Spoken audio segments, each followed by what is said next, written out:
En juin 2017, Jean-Pierre Rioux, un Gaspésien de 63 ans, a été abattu dans un boisé près de la ville de Lévis. Peu de temps après, un jeune homme de 24 ans, Antoine Sylvain Martineau, fait une crise de panique et son état mental se dégrade. Sa mère appelle une ambulance. Une fois arrivé à l'hôpital, à l'étape du triage, il dit à l'infirmière que sa place n'est pas à l'hôpital, mais en prison. Et c'est là qu'il avoue avoir tué le sexagénaire. En 2003, une jeune cycliste adorée du public québécois fait une conférence de presse pour nier catégoriquement qu'elle se serait dopée à l'EPO pour améliorer ses performances. Geneviève Janson clame qu'elle n'a jamais vu de drogue de sa vie. 4 ans plus tard, après 4 visites de l'équipe de l'émission Enquête à Radio-Canada, alors qu'elle vit seule en Arizona, l'athlète admet au journaliste Alain Gravel qu'elle a menti. Elle utilise de l'EPO depuis qu'elle a 16 ans et elle admet aujourd'hui que cette confession l'a libérée d'un cycle abusif. Des histoires du genre, il y en a des milliers. Des histoires de mensonges qu'on finit par admettre par soi-même. Même pas besoin d'une machine, pas besoin d'un interrogatoire. Je me demande, qu'est-ce qui se passe dans la tête de quelqu'un qui décide de mettre fin à ses propres mensonges? Des mensonges de quelques jours, mais aussi des mensonges vieux de plusieurs décennies. Est-ce que les remords, les regrets seraient des outils de détection du mensonge? Et c'est un sujet qui m'habite depuis le début de ma démarche, comme s'il manquait une pièce au casse-tête.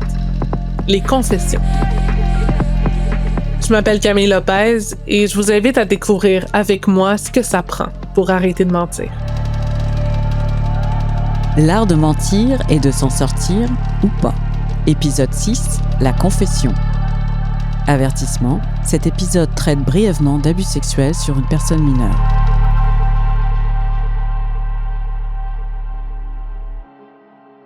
En tant que journaliste, je couvre des sujets assez chauds. En ce moment, par exemple, je suis en train de parler à plusieurs adeptes de contenu graphique dérangeant, violent.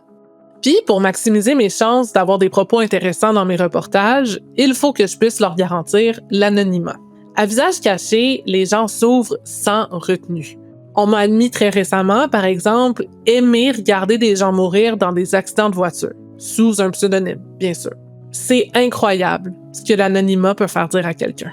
Au début des années 2000, dans les pages du Journal de Montréal, la mère d'une jeune enfant a avoué anonymement qu'elle savait que son conjoint abusait sexuellement de sa fille et qu'elle avait tous les droits de ne pas le dénoncer. Cette confession, je pense qu'on peut la qualifier de confession, c'est une lettre manuscrite envoyée à la comédienne Louise Deschâtelet, qui signe depuis l'année 2000 la rubrique Le Courrier de Louise. Pourquoi est-ce que vous pensez que les gens veulent écrire à Louise Deschâtelet, demander conseil à Louise Deschâtelet? D'abord parce que je suis quelqu'un à la fois qu'ils connaissent, mais qui n'est pas dans leur vie. Ils peuvent m'écrire anonymement. Ils savent quel genre de personne je suis, donc ils font confiance à cette personne-là. Et ils ont personne d'autre à qui le dire sans se dévoiler. C'est quoi la confession qui vous a le plus marqué? Je vous dirais que cette mère qui a avoué que sa fille vivait l'inceste dans son foyer parce que son chum la violait de façon régulière. Moi, j'appelle ça un viol en même temps qu'un inceste. Et qu'elle le savait, elle en était consciente, mais elle voulait pas perdre son chum. Alors, c'était une révélation. Puis c'était dans les premières années du courrier. J'avoue que quand vous lisez une lettre comme ça ébranle beaucoup. On se dit, est-ce que c'est possible? Est-ce que c'est vrai? Est-ce que c'est un mensonge? Est-ce que c'est quelqu'un qui veut me provoquer? Puis après avoir bien réfléchi, on se dit, oui, ça existe. On nous dit que ça existe. Donc, je vais la croire et je vais essayer de l'amener à réfléchir là-dessus. Parce que moi, c'est mon seul but est de l'aider et d'aider particulièrement l'enfant qui vit ça. Donc, c'est à travers la mère que je peux le faire, si la mère veut bien écouter. Est-ce qu'elle a écouté ce que j'ai donné comme réponse? Je ne le sais pas. Je ne peux qu'espérer. Ça, ce fut une lettre importante. J'ai aussi reçu beaucoup de confessions de mères, par exemple, qui n'aiment pas leur enfant. Et ça, c'est une grosse confession, parce qu'une mère, en principe, ça doit aimer ses enfants. Mais c'est pas parce qu'on est dans une famille qu'on est obligé de s'entendre avec nos frères, avec nos sœurs et même avec nos parents. Je pense qu'il y a aussi beaucoup de gens qui vous avouent être infidèles. Ah, l'infidélité conjugale, ça, c'est très fréquent, puis c'est récurrent. Depuis le début, c'est comme ça, parce que le gros, en fait, le cœur du courrier, ça a un rapport avec les relations de couple. C'est vraiment là où j'ai le plus de courriers. Pas uniquement et loin de là, mais c'est vraiment le cœur de l'affaire. Soit des gens qui ont trompé et qui le regrettent, des gens qui ont trompé et qui sont mal avec la culpabilité, puis qui, au bout de 4-5 ans, veulent soudainement révéler à l'autre qu'ils l'ont trompé. Et ça fait quoi être de l'autre côté de ces confessions-là? Parce qu'il y a une partie de moi qui se dit, mais quand les gens vous confessent quelque chose, surtout anonymement, il doit y avoir une partie de la raison pour laquelle ils vous écrivent que oui, ils demandent conseil, mais ils veulent un petit peu se libérer la conscience. Oui. Ça fait quoi être de l'autre côté et de les recevoir et de les lire? Ça me fait beaucoup, beaucoup, beaucoup réfléchir à l'être humain et à la capacité de certaines personnes d'oublier même les affaires les plus effrayantes qui leur sont arrivées et quasiment à la capacité de pardon. Moi, je règle pas leurs problèmes, mais je peux leur donner des pistes, des avenues à envisager pour être moins mal dans leur peau. Il n'y a pas qu'ici que ça existe encore en France, ça existe en Italie, ça existe dans les pays hispanophones, des courriéristes, parce que c'est à la fois une première intrusion dans leur mal-être et une première personne qui va leur permettre peut-être d'aller plus loin, d'ouvrir un peu plus, de libérer ce qu'ils ont sur le cœur, sur la conscience. Il y en a peut-être qui, une fois qu'ils m'ont écrit puis ils ont ma réponse, ils sont corrects parce qu'ils n'ont pas besoin de plus que ça. Des fois, pour régler tes problèmes, tu n'as pas nécessairement besoin d'une psychothérapie. Mm-hmm. Tu as peut-être juste besoin de le dire. Est-ce que des fois, la confession, c'est un acte un petit peu égoïste? Ben oui, c'est sûr que c'est égoïste parce que c'est très difficile à vivre. Il y en a pour qui il faut qu'ils le disent. Mais une fois que tu le dis, tu as déchargé ta culpabilité. Alors que tu peux faire un travail sur toi-même pour te décharger de ta culpabilité. Il y a des psys pour ça. Est-ce que comme on vous croise dans la rue, à l'épicerie, y a-t-il des gens qui viennent vous confesser des choses? Ah oui, oui. Ça tombe bien, hein? Je les connais pas, ils me connaissent. Je les vois, mais j'ai pas leur nom. Ça leur fait du bien. Puis ça, je peux pas éviter ça, d'avoir assez d'empathie pour que la personne à qui je réponds reparte un petit peu mieux après. Tu sauras peut-être pas quoi dire comme conseil, puis ça, c'est pas grave, mais au moins que ton oreille soit à l'écoute. L'écoute. C'est extrêmement important.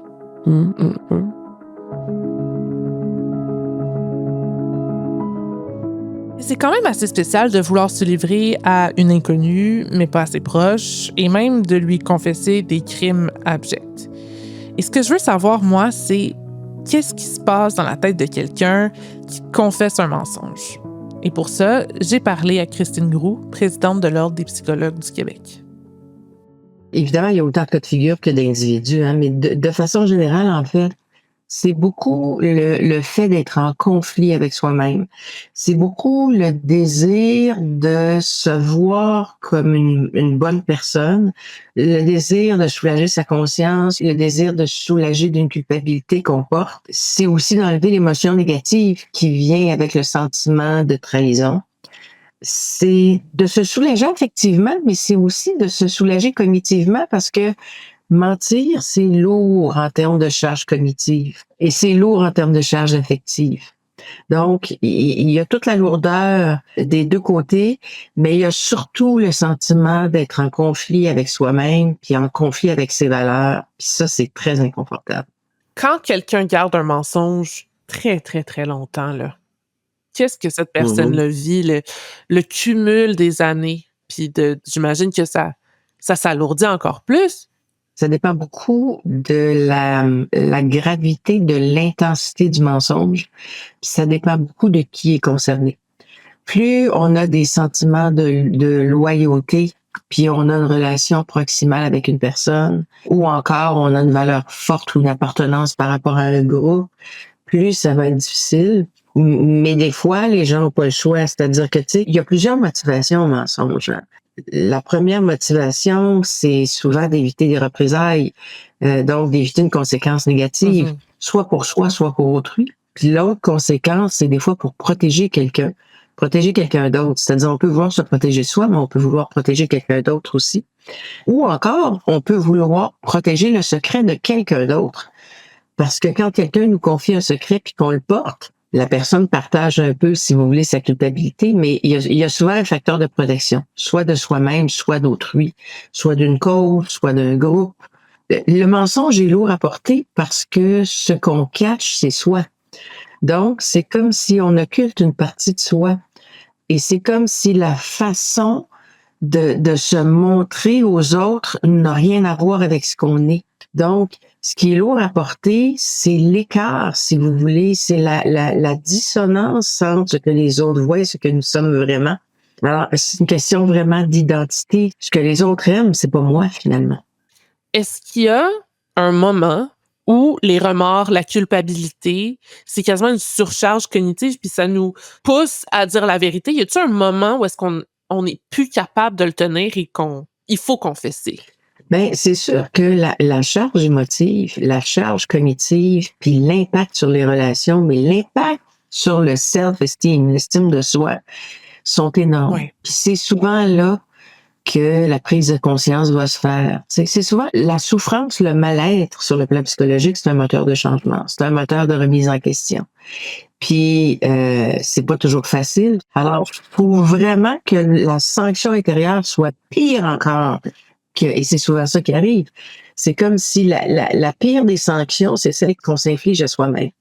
Qu'est-ce qui peut bloquer la confession? J'imagine qu'il y a plusieurs facteurs, mais qu'est-ce qui fait qu'on s'empêche pendant très longtemps de confesser un mensonge? Et il y a plusieurs éléments qui vont empêcher. Il y a des éléments de contexte, il y a des éléments qui concernent la nature du mensonge ou la raison pour laquelle on a menti, c'est-à-dire la nature du mensonge puis la motivation au mensonge, la culture dans laquelle on est, les aspects émotionnels qu'on vit, l'histoire personnelle qu'on a aussi, parce que si quelqu'un, par exemple, a une histoire de sanctions très, très, très négative ou d'impact très, très, très négatif, ou de non-confiance en soi, ou une histoire relationnelle difficile, ben c'est sûr que ça peut retarder la confession, si vous voulez. Mais ce qui est lourd à porter, c'est que si vous regardez dans à peu près n'importe quelle société, puis dans à peu près n'importe quelle organisation, et à peu près n'importe quelle époque, vous regardez les valeurs fondamentales, vous allez toujours trouver l'honnêteté dans ces valeurs-là. La motivation, la raison du mensonge, quand c'est pour cacher quelque chose de vil, de pas beau, de honteux, ça génère beaucoup de culpabilité. Quand c'est pour éviter une conséquence négative, ça génère aussi beaucoup de culpabilité. Puis, quelque part, les gens, souvent aussi, ce qui va motiver la confession, c'est l'épuisement de vivre avec cette épée de Damoclès au-dessus de la tête. En 2019, le comédien Sylvain Marcel a fait une très grande confession publiquement. Il a mis fin à 30 ans de mensonges en admettant sa toxicomanie. Les propos du Dr Grou m'ont beaucoup fait penser à ce qu'il a vécu et j'ai décidé de le contacter. Il a accepté de me parler de ce que ça fait de garder un mensonge aussi longtemps et de le confesser. Mon Dieu, c'est une double vie. En fait, c'est drôle parce que j'ai arrêté de consommer parce que j'en pouvais plus de consommer, là. Mais j'ai aussi arrêté de consommer parce que j'en pouvais plus de vivre dans le mensonge tout le temps. C'est pénible et c'est difficile moralement, c'est difficile parce que tu es toujours en quelque chose qui est faux. En fait, tu es dans deux vies totalement différentes. Tu as une vie de famille, tu as une vie professionnelle, mais tu as une vie à travers ça qui est de nuit, où il y a de la consommation. Et je me rappelle, avec ma conjointe, là, je me rappelle que j'avais même un petit calepin avec mes mensonges décrits dedans, avec les heures et les dates, parce que je m'étais trompé une fois dans mon mensonge et je me suis rattrapé. Donc, j'apprenais mes mensonges par cœur. Ça a été quoi l'élément déclencheur? Je revenais d'une cuite encore de je sais pas combien de jours, là. Puis, je suis tombé à genoux, mais pas pour prier, là. Je suis tombé à genoux parce que je suis épuisé physiquement. épuisé, compte en banque qui était dangereusement bas. La panique s'est emparée de moi, puis j'ai dit là, faites quelque chose. Je sais pas quoi, mais enfermez-moi quelque part, lancez le bord à la porte, chez la clé. Je pouvais plus me gérer, je pouvais plus consommer. J'étais plus capable de continuer de consommer, mais j'étais plus capable d'arrêter. J'étais rendu à ce point-là. J'ai juste dit aidez-moi, là, c'est le titre de mon livre, en fait. Il faut que quelque chose change. Puis c'est surtout en thérapie, je dirais que je me suis rendu compte du poids du mensonge. On se rend pas compte à quel point c'est un sac de roches qu'on a dans le dos. Quand j'ai fait mon premier meeting anonyme en thérapie, il y a un mouvement qui est très simple, ça s'appelle la première étape, c'est de dire ce qu'on est, tout simplement, à dire la vérité, dire exactement ce qu'on est, un alcoolique, un toxicomane. Donc, tu avances, tu vas chercher ce qu'on appelle le jeton du nouveau, là. Tu te retournes vers les gens et tu leur dis, je m'appelle Sylvain et je suis alcoolique, toxicomane, tout ça. Et je me rappelle du poids qui s'est enlevé de mes épaules à ce moment-là. Ça a été un premier, je dirais, un éveil un peu spirituel. Ça a fait « Oh my God, enfin! » Est-ce qu'il y avait une anxiété que vous saviez que vous aviez à faire cette première étape-là? Comment vous l'avez vécu, le moment qui a mené à cette première confession-là, si on veut, aux alcooliques anonymes ou aux anonymes? Mais en fait, j'étais dans le déni longtemps. C'est dur de sortir ça. Parce que c'est tellement d'années cachées. C'est comme si tu t'arraches une vie de la poitrine. Tu sais. Et en même temps, tu te sens coupable parce que tu trompes des gens que t'aimes, tu trompes tes enfants, tu trompes plein de gens proches de toi que tu apprécies, tu trompes tes collègues. Puis tu fais ça pendant des années, des années, des années. C'est sûr qu'à un moment donné, tu vas planter. Tu sais. Quand on a caché quelque chose pendant autant d'années, qu'on a fini par l'avouer, c'est quoi votre rapport à la vérité maintenant? Aujourd'hui, c'est évident, je peux pas dire que je ne mens jamais. Là. Ça, je pense que c'est assez humain là, quand même, comme comment ça va bien, parfois ça va pas bien. Tu sais, mais surtout, je dirais, dans le milieu alcoolique, toxicomane, tout ça, des gens parfois qui vivent beaucoup dans le déni, tout ça. Je me dis, mais il est pas prêt ou elle est pas prête à accepter sa condition. Donc, on va le laisser aller jusqu'à temps qu'ils comprennent, comme moi j'ai compris tout seul. Hein, on avait beau m'expliquer, on avait beau me le dire, je l'ai fait dire souvent que j'avais un problème, mais donc voilà, c'est ça, toute vérité n'est pas toujours bonne à dire. Il faut savoir être patient, savoir quand on peut divulguer en fait. On comprend bien que la confession, c'est un processus très personnel.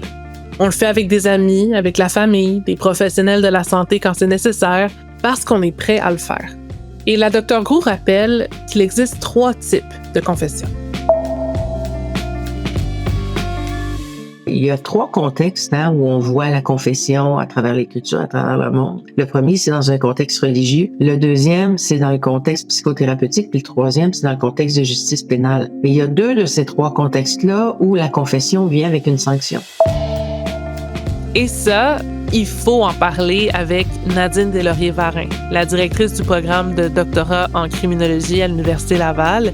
Elle étudie les interrogatoires de certains corps policiers au Québec pour trouver et essayer de comprendre ce qui pousse les suspects à confesser leurs crimes. Est-ce qu'il existe différents types de confessions? En fait, on va souvent traiter la chose comme étant confession versus déni. Alors qu'on peut dire, oui, c'est moi qui étais là, mais j'ai pas fait ces gestes-là. Ou oui, j'ai fait ces gestes-là, mais la personne était consentante. Donc, il peut y avoir des demi-vérités, ce qu'on va dire, ou donc des admissions. Il faut le voir comme un continuum, en fait, entre à l'extrême, le déni complet, puis l'autre extrême, la confession complète. Ben, entre tout ça, il va y avoir justement des parties, des bouts de vérité qui vont être dits ou des reconnaissances de culpabilité sur certains éléments, mais pas sur d'autres. En recherche, souvent, on va avoir malheureusement tendance à y aller avec vraiment le confession, non-confession, alors que dans les faits, c'est beaucoup plus nuancé que ça, mais on n'est pas forcément capable d'aller dans cette nuance-là encore. Catégoriser. Exactement. La détection du mensonge, en général, ça fascine les gens. Mais moi, ce qui me Ce qui me chicote dans ma démarche, parce qu'on a parlé de plusieurs techniques de détection du mensonge, de notre obsession pour le mensonge, mais il y a des gens qui, eux-mêmes, décident d'admettre un mensonge, de confesser un crime, même s'il n'y a pas de preuves contre eux, il y en a qui vont se livrer. Selon vos observations, qu'est-ce qui pousse quelqu'un à sortir de son mensonge, d'admettre qu'il a fait quelque chose? Il y a différents éléments, il y a différents facteurs qu'on a été capable d'identifier à travers plusieurs années de recherche sur ce sujet-là. Il va y avoir autant des facteurs individuels qui vont venir jouer un rôle que des facteurs plus contextuels, notamment le type de délit qui a été commis, mais aussi tout l'aspect contextuel, donc notamment en interrogatoire policier.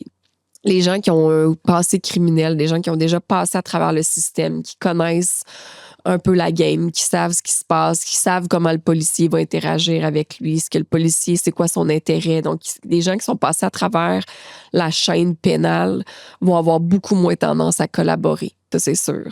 La gravité du délit qui a été commis. Les crimes sexuels font partie des crimes les plus graves qu'on peut commettre, pas juste au niveau du geste en tant que tel, mais aussi tout le tabou qui tourne autour de ce délit-là. Plus le délit qui est reproché est grave, pas juste au niveau des conséquences pénales qui en découlent, mais aussi au niveau de tout ce que ça va entraîner, le fait d'être identifié comme justement un délinquant sexuel, le fait d'être la famille qui est visée par ces éléments-là. Ça va aller beaucoup plus large, hein? Ouais, tout l'aspect tabou de ce type de délit-là. Donc, plus un délit est grave, plus ça va être difficile pour quelqu'un de se reconnaître coupable aussi puis d'admettre ce qu'il a commis. Au contraire, si on y va de façon générale, les crimes contre la propriété, beaucoup plus facile d'avoir un individu qui va collaborer. On est souvent dans des situations aussi où l'individu va être pris en flagrant délit ou presque, où les preuves sont très importantes. Et donc, on a plus de collaboration de ces individus-là. Puis souvent, les homicides aussi, parce que bon, même si c'est très grave, l'homicide, souvent, c'est assez clair. Souvent les crimes passionnels aussi. Donc, la gravité du délit va avoir une influence assez importante aussi sur, au-delà de ce qui va se passer en salle d'interrogatoire, va avoir déjà une influence sur la décision de cet individu-là de vouloir discuter ou collaborer avec le policier ou l'enquêteur en interrogatoire. Puis là, je reviens aux facteurs situationnels. Ce qui sont les plus importants, c'est justement ça. C'est la capacité de l'enquêteur de bien établir un bon lien, d'être respectueux, donc de mener un interrogatoire dans le respect, d'être capable de voir cette personne-là pour la personne qu'elle est et non pas pour le délit qu'elle a commis. Puis c'est pour ça que c'est pas tous les enquêteurs qui sont aussi bons que d'autres pour mener des interrogatoires. Il y en a qui ont plus de facilité à mener ces interrogatoires-là parce qu'ils sont capables de détacher les gestes de la personne. C'est quoi les facteurs qui peuvent pousser quelqu'un à donner une fausse confession? De tous les facteurs, c'est sûr qu'au niveau de ce qui va se passer au niveau situationnel en interrogatoire, c'est probablement là qu'il y a le plus de poids, notamment la façon de conduire cet interrogatoire-là. Si on va au contraire des bonnes pratiques qui sont mises de l'avant en ce moment, par exemple en posant des questions suggestives, très directives, dirigées, en challengeant, en n'écoutant pas ce que la personne dit, c'est sûr que ça va être des éléments qui vont faire en sorte que la personne va avoir beaucoup plus de chances de donner des fausses informations puis de peut-être même se reconnaître coupable à tort. Est-ce que on a une bonne idée au Canada du nombre de fausses confessions qui a été donné? Vraiment une erreur judiciaire sur la base d'un fait véritable que la personne dit qu'elle n'est pas responsable de ce qui a été de ce geste qui lui a été reproché. Les estimations là, dans les études, ça va varier parce que c'est très difficile d'aller chercher cette nuance-là. Hein. La vérité pure, on la saura pratiquement jamais. Hein. C'est la personne qui est dans la situation qui la sait, puis on va la savoir si elle veut bien partager ce qui s'est passé. Donc, les estimations vont aux alentours d'1% d'erreurs judiciaires de façon générale, pas juste au Canada, là, mais de façon générale. Dans cette statistique-là, qu'est-ce qui est issu d'une fausse confession dans le 1%? En fait, oui, dans le 1%, c'est un des facteurs principaux va être la fausse confession. Okay. Fausse confession, mauvaise enquête, mauvaise façon de mener l'enquête. Ouais, ça fait partie des facteurs principaux des erreurs judiciaires.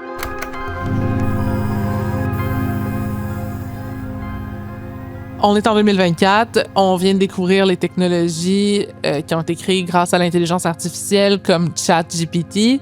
Mais je me demande si c'est facile de créer une fausse confession de A à Z grâce à un programme que je pourrais trouver sur Internet.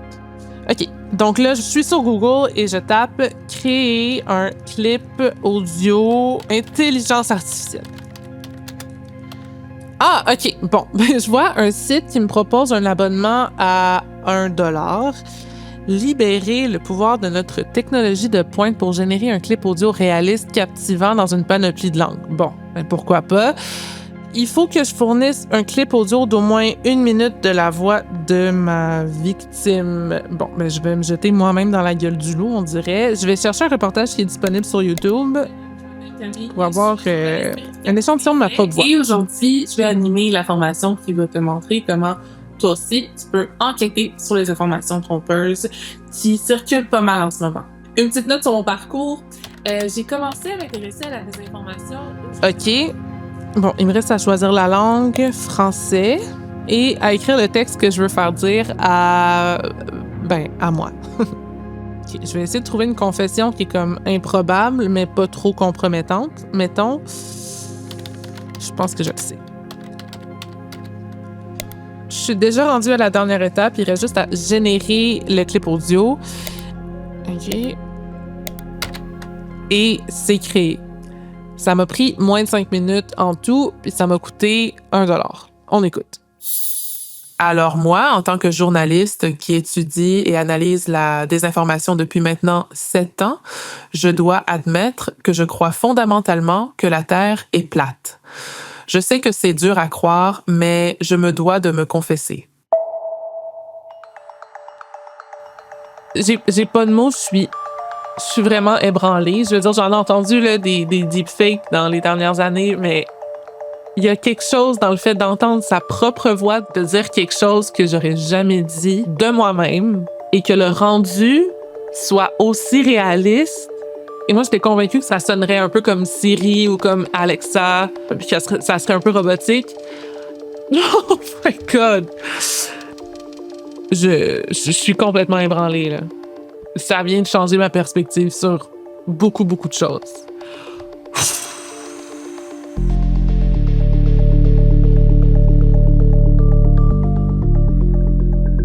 Ce qui me rend aussi fébrile, c'est que ma voix, elle est disponible un peu partout sur le web.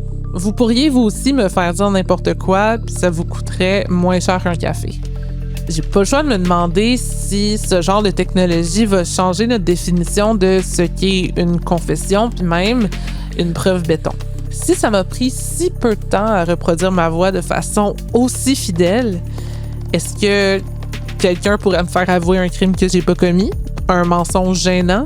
Et là, je dis pas que la police a pas les moyens de détecter les clips audio, les vidéos ou même les images créées par l'intelligence artificielle. Je dis surtout qu'un clip de même, ça peut se mettre à circuler très rapidement. Ça peut devenir gênant, ça peut me faire perdre beaucoup de crédibilité, ça peut me nuire. Et je suis vraiment curieuse de savoir si nos techniques utilisées pour détecter le mensonge, celles qu'on a explorées dans le balado, vont se mesurer à l'intelligence artificielle. On vit dans ce que plusieurs appellent l'ère post-vérité, une ère où la désinformation règne en maître.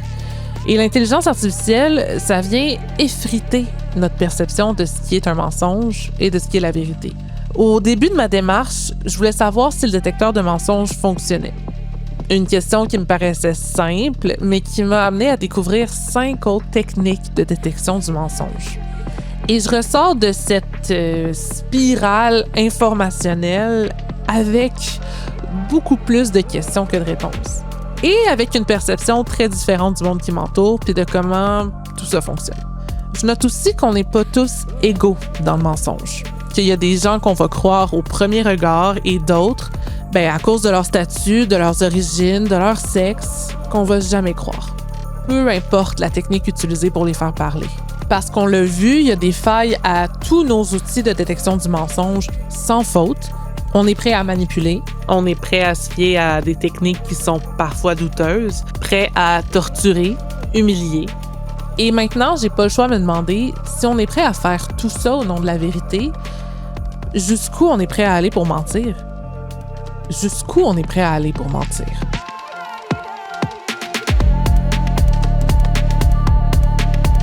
Ce balado est une production du groupe Fairplay pour Savoir Média. Idée originale, recherche, scénarisation et animation, Camille Lopez. Réalisation et habillage sonore, Caroline Delamotte. Mixage sonore, Francis Thibault. Responsable de la production pour Fairplay, Marie-Flo Ménard et Flavie Payette-Renouf pour Savoir Média. Direction générale de Savoir Média, Marie-Josée Lestage.